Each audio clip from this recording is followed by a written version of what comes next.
हरे कृष्णा। आप सबका स्वागत है Krishna conscious books YouTube channel पे। और आज हम पढ़ेंगे व्रजमंडल दर्शन का 13वां दिन। आज हम पढ़ेंगे काम्य वन की आंतरिक परिक्रमा के बारे में। तो आइए यात्रा आरंभ करते हैं।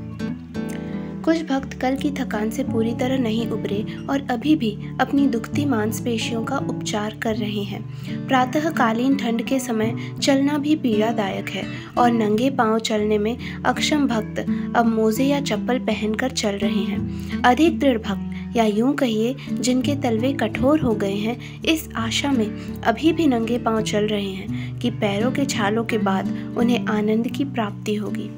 कुछ भी हो, अनेक भक्त पैदल चलने में तथा सूर्य प्रकाश में रहने के कारण 13 दिनों में पहले से अधिक स्वस्थ एवं शक्ति का अनुभव कर रहे हैं। लंबी यात्रा सहज तथा तपस्या आदत बनती जा रही है। एक भक्त ने कहा, व्रजमंडल परिक्रमा चटनी के समान है, तीखी इतनी कि खाई न जाए और मीठी इतनी कि छोड़ी न जाए। काम्य वन में देखने के लिए इतना कुछ है कि यहाँ हम 2 दिन बिताएंगे। हम इसकी आंतरिक और बाह्य परिक्रमा करेंगे। अब तक हमारा अनुभव रहा है कि व्रज के अन्य वनों की अपेक्षा इस वन में श्री कृष्ण की सर्वाधिक लीला स्थलियाँ एवं ऐतिहासिक मंदिर हैं। यद्यपि यहाँ हम अधिक समय बिताएंगे, तथापि उस दौरान सब स्थलियों को देखना संभव नहीं हो सकेगा। काम्य वन शब्द की उत्पत्ति काम शब्द से हुई है। काम अर्थात कामनाएं। यहाँ व्यक्ति की सारी कामनाएं पूरी होती हैं और आदि वराह पुराण के अनुसार वह वैकुंठ में महिमान्वित होने की योग्यता प्राप्त करता है। दूसरी ओर विश्वनाथ चक्रवर्ती ठाकुर लिखते हैं, यहाँ श्री कृष्ण अनेक रमणीय वनों, कुंजों तथा सरोवरों में अपनी मधुर लीलाओं का आस्वादन करते हैं। फलतः ये स्थान काम्यवन कहलाता है। चाहे कुछ भी हो, हमें सजग रहना है कि हमारे विचार, इच्छाएं एवं प्रार्थनाएं शुद्ध हों। हम श्री चैतन्य महाप्रभु के निर्देशानुसार प्रार्थना करते हैं, हे सर्वसमर्थ जगदीश, मुझे धन एकत्र करने की कोई कामना नहीं है, न ही मैं अनुयायियों, सुंदर स्त्री अथवा अलंकृत कविता का ही इच्छुक हूँ। मेरी तो एकमात्र यही कामना है कि मेरे हृदय में जन्म जन्मांतर तक आपकी अहेतुकी भक्ति बनी रहे। वस्तुतः आध्यात्मिक धाम में काम का अर्थ केवल दिव्य प्रेम अथवा पूर्ण आध्यात्मिक इच्छाएं हैं। इसमें भौतिकता लेश मात्र भी नहीं है। यह काम प्रेम है, कामुकता नहीं। व्रज में कहीं भी कामुकता का प्रश्न नहीं है और काम्यवन इसी व्रज का अभिन्न भाग है। गोपियाँ माधुर्य प्रेम में भगवान की सेवा करना चाहती थीं। उनकी वह कामना यहीं पूरी हुई। इसलिए काम्यवन का एक नाम प्रेम वन भी हो सकता है। कुछ वर्षों से परिक्रमा के दौरान हम यात्रीगण अपनी व्यक्तिगत प्रार्थनाओं के साथ इन पवित्र स्थानों पर इस्कॉन के लिए सामूहिक प्रार्थना करते हैं। जब सरकार द्वारा भक्ति वेदांत मैनर को धमकी दी जा रही थी, हमने उसके लिए प्रार्थना की। हमने आर्थिक तंगी से गुजर रहे न्यू मायापुर के लिए प्रार्थना की। श्रील प्रभुपाद शताब्दी उत्सव की सफलता के लिए प्रार्थना की और हाल ही में जय पताका स्वामी के स्ट्रोक के बाद उनके लिए प्रार्थना की। काम्य वन में प्रार्थना करना अत्यंत प्रभावशाली है और हमने स्वयं इसके परिणामों का अनुभव किया है। आज हमारा परिक्रमा मार्ग निम्नलिखित रहेगा। हम कामा के पश्चिमी छोर तक चलेंगे और फिर अपने शिविर में लौट आएंगे। मार्ग में हम महत्वपूर्ण मंदिरों, लीला स्थलियों एवं कुंडों के दर्शन करेंगे। दोपहर से पहले काम्य वन के दक्षिणी छोर पर यशोदा कुंड से सेतुबंध रामेश्वरम, वापस शिविर में। राधा गोपीनाथ मंदिर। सर्वप्रथम हम एक छोटी पहाड़ी की तलहटी में बने राधा गोपीनाथ मंदिर गए। श्री श्री राधा गोपीनाथ मधु पंडित द्वारा सेवित विग्रहों की प्रतिभू मूर्ति हैं। आज गोपीनाथ के हाथों पर फूलों की सुंदर चित्रकारी की गई है। जब जयपुर के राजा ने मुसलमानों के आक्रमण के दौरान गौड़ीय वैष्णवों के 3 प्रमुख विग्रहों को व्रत से जयपुर स्थानांतरित किया, तो उस समय ये विग्रह 2 स्थान पर ठहरे, राधाकुंड एवं काम्यवन। 5 दिन पूर्व राधा कुंड पर हमने गोपीनाथ के प्रतिभू विग्रहों के दर्शन किए। इस वन से होकर विग्रहों की यात्रा की स्मृति में यहाँ भी मंदिर का निर्माण किया गया है। कुछ ही देर में हम गोविंद देव एवं मदन मोहन मंदिर भी जाएंगे। गोपाल मदन मोहन शाश्वत रूप से एक कुमार हैं और गोविंद देव एक युवक। इन दो विग्रहों की तुलना में गोपीनाथ अधिक सुंदर है। गोपाल धीरोद्धत नायक हैं, ऐसा व्यक्ति जो ईर्ष्यालु, अभिमानी, शीघ्र क्रोधित होने वाला, चंचल तथा आराम परस्त है। गोविंद धीरोदात्त नायक है, गंभीर, सौम्य, क्षमाशील, दयालु, दृढ़, नम्र, अत्यंत योग्य, साहसी तथा आकर्षक शरीर वाले। गोपीनाथ धीर ललित नायक है, मस्खरे, नित्य नव यौवन से भरपूर, हंसी मजाक में दक्ष तथा निश्चिंत। गोपीनाथ के चरण कमलों पर हमने प्रणाम एवं उनके स्मरण की प्रार्थना करके हमने उनके प्रणाम मंत्र का उच्चारण किया। श्रीमान रास रसारंभी वंशी वट तटस्थित कर्षण वेणु स्वनिर्गोपीर गोपीनाथ श्रीयेस्तुनः। श्री श्री गोपीनाथ रास लीला के दिव्य रस के स्रोत हैं तथा वंशी वट पर खड़े रहकर अपनी वंशी ध्वनि से गोपिकाओं को आकर्षित करते रहते हैं। ये सब हमारा कल्याण करें। 84 खंबा। इसके बाद हम 84 खंबा गए। भद्र प्रभु ने बताया कि देवताओं के शिल्पी विश्वकर्मा ने पांडवों के वनवास के दौरान एक रात में उनके लिए इसका निर्माण किया। 84 खंभों पर खड़ा ये वन आज खंडहर है, परंतु एक समय अवश्य ही अद्भुत रहा होगा। कोई भी 2 खंभे एक जैसे नहीं है, सब पर भिन्न नक्काशी है। हमने यहाँ युधिष्ठिर महाराज का सिंहासन भी देखा। बगीचे में घास पौधे बढ़ गए हैं। यहाँ 84 खंबा भवन को देखकर गोकुल के नंद भवन का स्मरण हो आता है। अपनी परिक्रमा के 29वें दिन हम वहां जाएंगे। मदन मोहन मंदिर। पथरीली गली से हम उस ब्रजवासी के घर पहुंचे जहां श्री श्री राधा मदन मोहन निवास करते हैं। श्री मदन मोहन श्री सनातन गोस्वामी के प्रतिभू विग्रह हैं। मदन मोहन के विग्रह छोटे तथा उनका मुख गोल एवं उल्लसित है। एक बार उन्हें एक व्रजवासी के घर माखन चुराते पकड़ा गया था। उन्हें पकड़ने वाली माता गोपी ने कहा कि मदन मोहन को दंड स्वरूप उनके घर में रहना होगा, इसलिए आज भी उनकी पूजा मंदिर में नहीं अपितु उस गोपी के घर में होती है। भक्तों ने नम्रता पूर्वक प्रणाम करते हुए चैतन्य चरितामृत से यह प्रार्थना की। जयताम सुरतो पंगोर ममा मंद मतेर गति मत सर्व स्वपदाम्बुजौ राधा मदन मोहनो। श्री राधा मदन मोहन की जय हो। मैं पंगु, अज्ञानी और अत्यंत अल्प बुद्धि हूँ और वे मेरे रक्षक हैं। उनके दोनों चरण कमल ही मेरे सर्वस्व हैं। मैं उनकी वंदना करता हूँ। राधा गोविंद तथा वृंदा देवी मंदिर। हम आगे बढ़े और श्री श्री राधा गोविंद देव एवं श्री वृंदा देवी के विग्रह मंदिर आए। यह पूरे कामा का केंद्र बिंदु है। किस प्रकार ये विग्रह काम्यवन पहुँचे हम पहले ही इसका वर्णन कर चुके हैं। काले रंग के गोविंद देव 2.5 फुट ऊंचे हैं। उनके मुख पर गोपी बिंदु चित्रित है। उनके साथ श्रीमती राधा रानी के सुनहरे विग्रह स्थित हैं। हम स्तुति करने लगे।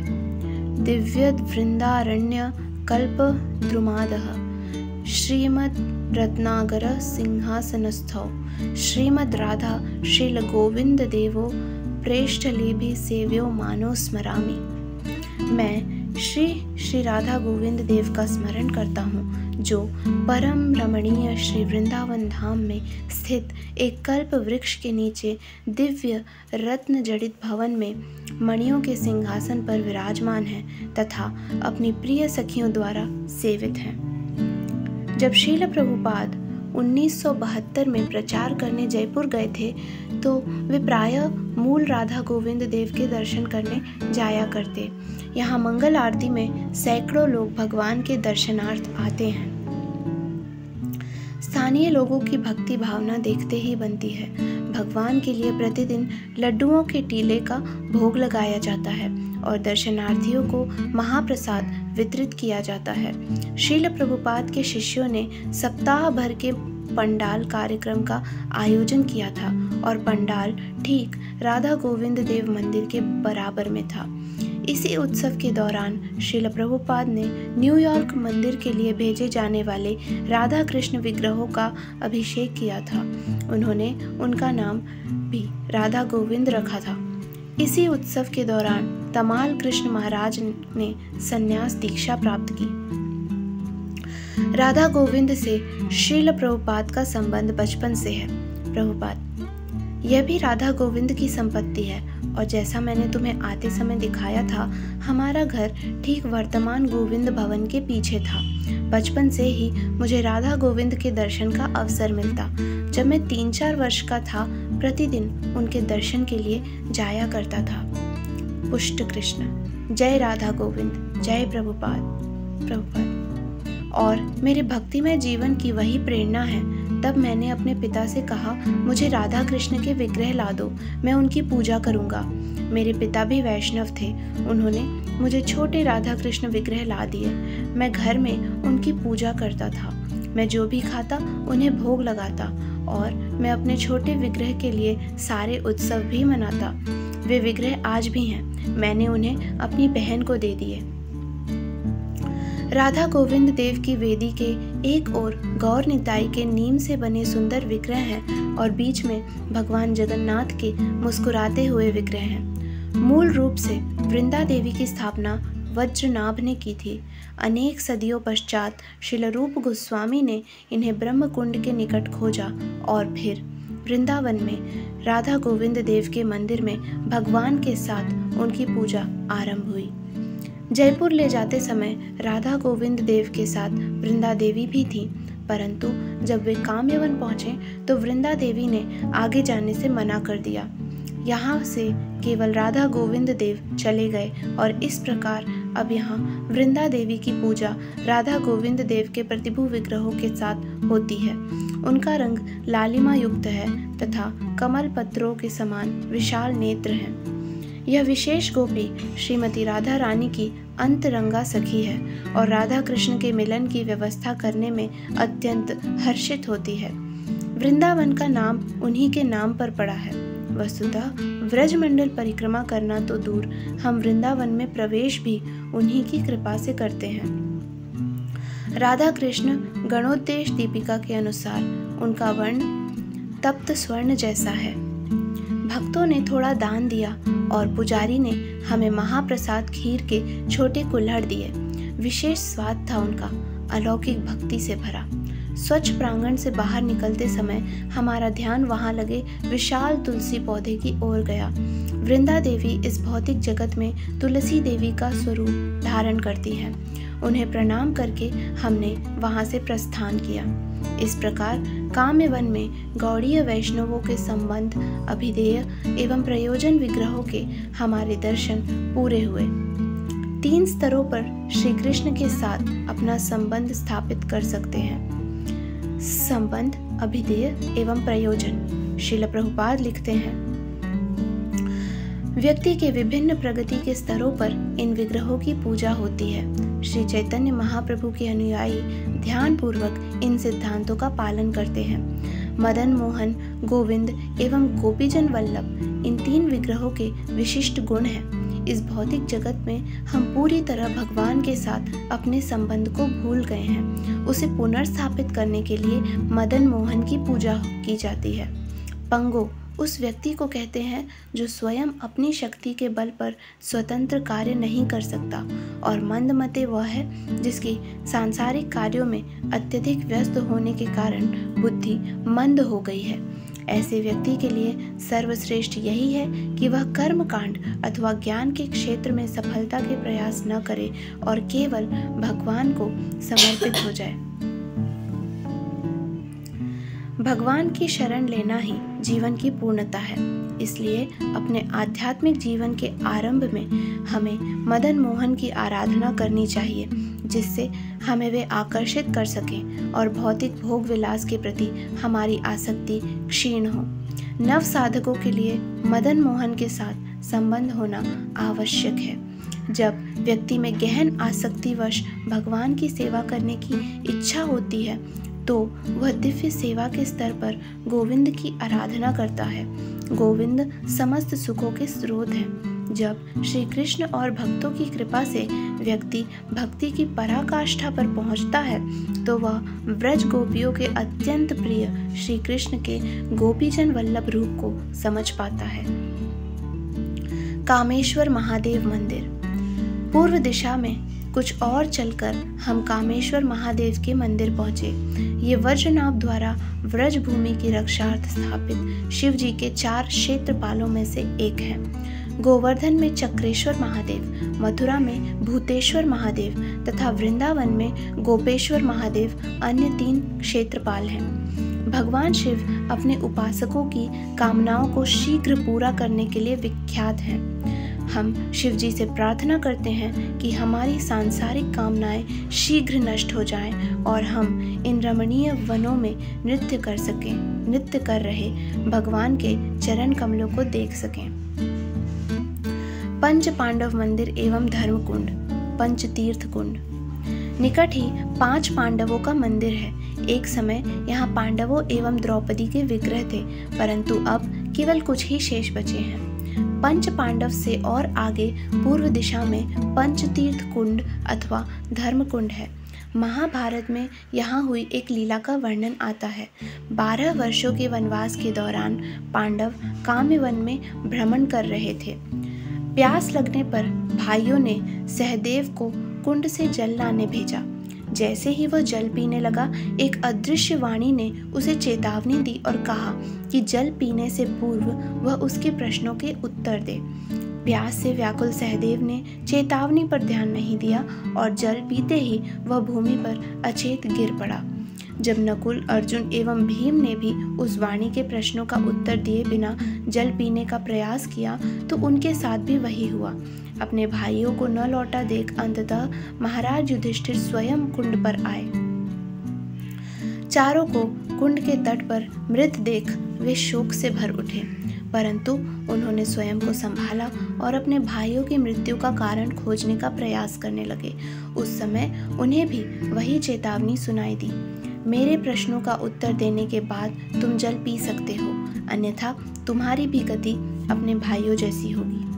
महाराज युधिष्ठिर जानना चाहते थे कि वो कौन बोल रहा है और उन्हें पता चला कि वह एक भयानक दिखने वाला यक्ष है। बहुत देर तक प्रश्नोत्तर चलता रहा। सज्जन राजा इतने ज्ञानी थे कि उन्होंने सरलता पूर्वक अपने उत्तरों से यक्ष को संतुष्ट कर दिया। उन प्रश्नों में से एक अत्यंत प्रसिद्ध है, सबसे आश्चर्यजनक बात क्या है? इस पर महाराज युधिष्ठिर ने कहा, प्रतिदिन मनुष्य अपने चारों ओर असंख्य प्राणियों को मरते देखता है, परंतु फिर भी सोचता है कि उसकी मृत्यु कभी नहीं होगी। क्या इससे अधिक आश्चर्यजनक कुछ और हो सकता है? यक्ष संतुष्ट हो गया। उसने कहा कि वह चारों में से किसी एक भाई को जीवित कर सकता है। युधिष्ठिर महाराज को चुनाव करना था। नकुल को चुने जाने पर यक्ष ने पूछा कि तुमने नकुल को ही क्यों चुना? महाराज युधिष्ठिर ने कहा कि वे 5 भाई 2 माताओं से जन्मे हैं, माद्री और कुंती से। माद्री नकुल और सहदेव की माता है, जो अपने पति के साथ सती हुई थीं। कुंती ने अपने 3 पुत्रों युधिष्ठिर, अर्जुन तथा भीम के साथ साथ उनका पालन पोषण किया। महाराज युधिष्ठिर ने कहा, मैं एक कुंती पुत्र जीवित हूँ और मैं चाहता हूँ कि माता माद्री का भी एक पुत्र जीवित रहे। मैं अपनी दोनों माताओं के साथ समान व्यवहार करना चाहता हूँ, इसलिए मैंने नकुल को जीवित करने के लिए कहा। युधिष्ठिर की सज्जनता से प्रभावित होकर यक्ष ने यमराज का अपना वास्तविक रूप प्रकट किया और सभी चारों भाइयों को जीवित कर दिया। विमल कुंड। तब हम दक्षिण दिशा में विमल कुंड की ओर आगे बढ़े। यह हमारे शिविर से अधिक दूर नहीं है। कदाचित विमल कुंड काम्यवन के 84 कुंडों में सर्वाधिक महत्वपूर्ण है। इसका नाम 5000 वर्ष पूर्व सिंध, इस समय पाकिस्तान में, के राजा विमल के नाम पर पड़ा था। राजा की 1 करोड़ सुंदर पुत्रियां थीं और उन्होंने सबका विवाह भगवान श्री कृष्ण के साथ किया। कहा जाता है कि भगवान के साथ नृत्य करने के बाद उन रानियों के पसीने से इस कुंड का निर्माण हुआ। गर्ग संहिता वर्णन करती है कि राजा की पुत्रियां अपने पूर्व जन्म में अयोध्या की स्त्रियां थीं। भगवान श्री राम की सुंदरता से मोहित होकर उनके हृदय में उनसे विवाह की कामना उठी थी, परंतु चूंकि श्री राम ने एक पत्नी व्रत लिया था, उनकी इच्छा पूरी नहीं हो पाई। भक्त वत्सल भगवान उनकी उत्कट इच्छा जानते थे और इसलिए द्वापर युग में उन्होंने उनकी वो इच्छा पूरी की। विमल कुंड के चारों ओर वृक्षों की छाया में अनेक मंदिर एवं पूजा घर बने हैं। इन वृक्षों की शाखाओं पर बंदरों की टोलियां झूलती रहती हैं। वे शाखाओं को ऐसे झकझोरते हैं मानो क्रोधित हों। कुछ अधिक धृष्ट बंदर हमसे कुछ छीनने की आशा में निकट भी आ जाते हैं। काम्यवन बंदरों का राज्य है। क्यों? कुछ देर बाद हमें इसका पता चलेगा। इस समय हम नाश्ता प्रसाद के लिए अपने पड़ाव पर जाएंगे, जहाँ कुछ देर विश्राम करके हम काम्यवन की आंतरिक परिक्रमा जारी रखेंगे। यशोदा कुंड। दोपहर से पहले हम काम्यवन की दक्षिण दिशा के परिक्रमा मार्ग से होते हुए सेतुबंध रामेश्वरम के लिए निकले। धूप तेज है, किंतु हमारा कीर्तन जीवंत। प्रमुख कीर्तनकार के साथ उत्साही मृदंग एवं करताल वादक हैं। उनके उत्साह के रंग में रंगे सब भक्त उच्च स्वर में कीर्तन एवं नृत्य कर रहे हैं। परंतु पहले हम यशोदा कुंड पर रुके। ये विमल कुंड से आधा किलोमीटर दूरी पर है।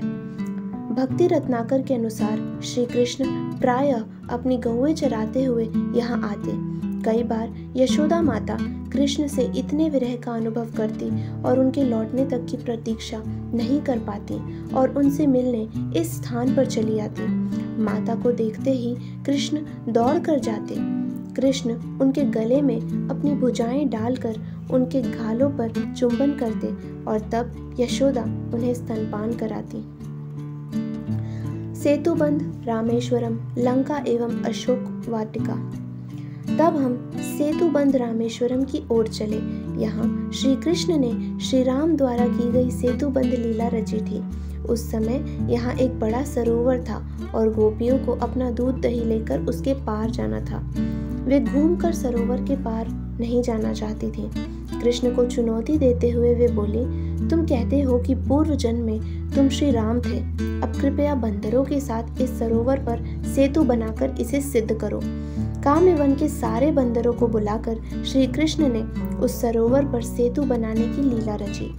फिर भी गोपियां उन्हें चिढ़ाती रही और उन्हें भगवान राम मानने से इनकार कर दिया। उन्होंने कहा कि शरारती बंदरों ने देखा कि कृष्ण उन्हीं के समान उच्छृंखल है और इसलिए उन्होंने कृष्ण को अपना नेता मानकर उनके आदेश का पालन किया। दृश्य मनोरम है। जिस सरोवर पर भगवान ने सेतु निर्माण किया था, आज वह सूख चुका है, परंतु फिर भी वहां सेतु के अवशेष देखे जा सकते हैं।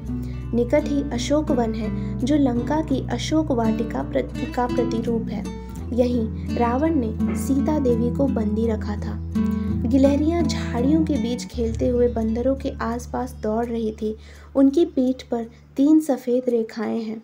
कहा जाता है कि सेतु निर्माण के समय जब श्री राम ने सहायता करने वाली एक गिलहरी को स्नेहपूर्वक सराहा था, तो उस समय वे रेखाएं पड़ी थीं।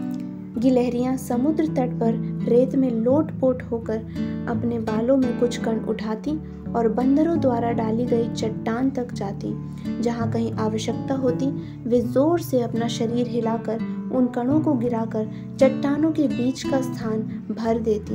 भगवान उनकी सेवा से प्रसन्न हो गए और यद्यपि भगवान ने केवल एक गिलहरी को सराहा, अभी भी सारी गिलहरियों पर उस कृपा के चिन्ह देखे जा सकते हैं। श्री सीता राम लक्ष्मण हनुमान की जय। हरिनाम एवं प्रसाद वितरण। जब हम दोपहर प्रसाद के लिए शिविर में लौटे तब तक अयोध्यापति प्रभु फूड फॉर लाइफ वैन में प्रसाद लेकर पहुंच चुके थे। वृंदावन से कुछ भक्त भी उनके साथ आए थे। प्रसाद लेकर हम कामा की गलियों में हरिनाम एवं प्रसाद वितरण के लिए निकले और हम गायों एवं बंदरों को भी खिलाते हैं। कुछ साहसी भक्तों ने अपने हाथ में हलवा भरकर बंदरों को बुलाया। बच्चे बंदर निकट आने में संकोच कर रहे थे, परंतु एक बहादुर बंदर उस भक्त के पास आया और बढ़े हुए हाथ से थोड़ा हलवा उठाकर दौड़ गया। भक्तगण हरि बोल की हर्ष ध्वनि करने लगे, परंतु कुछ ही क्षणों में पीछे से एक तगड़ा बंदर आया और हथेली में बचा कुचा हलवा भी छीन ले गया और अधिक हलवे की मांग करते हुए वह हिंसक रूप से प्रसाद वैन पर जा चढ़ा और बिना किसी की परवाह किए यथासंभव हलवा बटोर लिया। वैन के चारों ओर बच्चों के साथ बड़ों का भी जमघट लग गया। सबने प्रसाद के लिए हथेलियां फैला ली। कीर्तन उत्साहपूर्ण है। कुछ बच्चे कीर्तन दल के साथ नाचते हुए हमारे निवास तक आ गए हैं। सूर्यास्त का दृश्य मनोरम है। विमल कुंड में स्नान करके हम दिन भर की थकान से तरोताजा हो गए। हमारे पाप धुल गए। काम्य वन में रहने के लिए हमें कोई इमारत नहीं मिली, इसलिए एक खुले मैदान में सबके लिए खेमे डाले गए। ऐसे समय हमारे शिविर का स्वरूप 1932 में श्रील भक्ति सिद्धांत सरस्वती ठाकुर द्वारा आयोजित व्रजमंडल परिक्रमा जैसा दिखता है। हम उन दिनों की कल्पना करने का प्रयत्न करते हैं। शिविर अनेक विभागों में बटा होता और अर्ध गोलाकार आकृति में लगाया जाता। रात्रि समय यात्रियों को एक विभाग दिया जाता। मध्य में श्रील भक्ति सिद्धांत सरस्वती ठाकुर का खेमा, श्री चैतन्य महाप्रभु के विग्रह तथा सन्यासियों के खेमे होते। स्त्रियों एवं पुरुषों के खेमे अलग अलग होते। विवाहित दंपत्ति भी एक साथ नहीं रहते। कुछ स्वयंसेवी पहरेदार रात भर जागकर क्षेत्र की चौकसी करते। जब रात्रि समय उन सैकड़ों खेमों में लालटेन अथवा अग्नि का प्रकाश होता तो वह एक छोटा सा गांव दिखता और स्थानीय लोग उत्सुकतावश वह सब देखने आते। संध्या समय सब लोग श्रील भक्ति सिद्धांत सरस्वती का प्रवचन सुनने के लिए एकत्र होते। कल हम काम्य वन की बाह्य परिक्रमा करेंगे। एक भक्त ने कहा, इच्छा होती है मानो समय ठहर जाए और हम इस रमणीय वन में भगवान की लीलाओं में प्रवेश कर जाएं। हम काम्य वन में कितने दिन भी क्यों न बिता लें, हम कभी संतुष्ट नहीं हो सकेंगे। तो इसी के साथ हमारी आज की परिक्रमा समाप्त होती है। मिलते हैं आपसे अगले दिन। हरे कृष्णा।